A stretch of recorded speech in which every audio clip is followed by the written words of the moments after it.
One way or the other, Russia wants to create the perception that they have leverage over Donald Trump, and either wants to discredit that completely so people stop asking questions about it, or just have that uncertainty out there so that it divides the way the American populace looks at their incoming leader and divides the way he can deal with his allies in the world.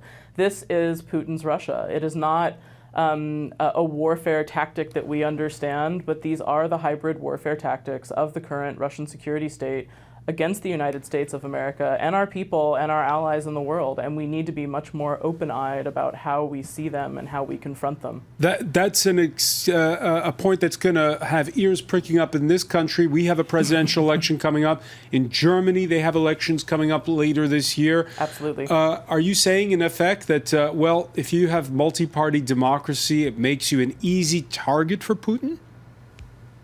I think anyone with open systems, anyone who relies on the idea of an open system is a target. And I think if you looked at the intelligence community's declassified report that was put out at the end of last week, one of the conclusions was, now that Russia has tried these tactics in the United States, and it's not just hacking, we all need to stop calling it hacking.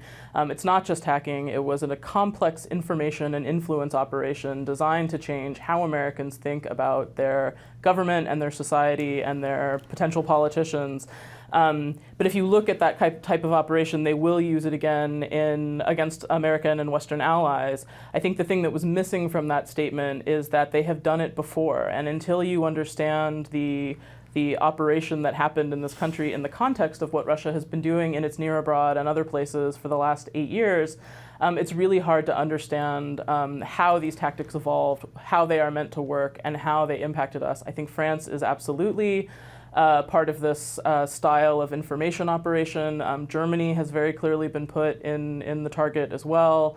And you definitely see aggressive Russian tactics in a variety of Eastern and Western European capitals to try to change how we think about ourselves. And this is what their subversion tactics aim to achieve, changing the way that we look at our societies and our values without us really understanding what just happened.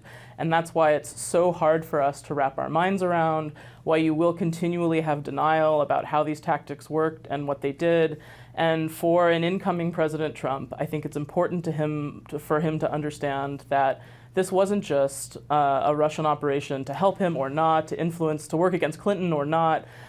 They built information architecture within our country that they can use again, and they will if it is not exposed and confronted and we understand exactly how they do these things.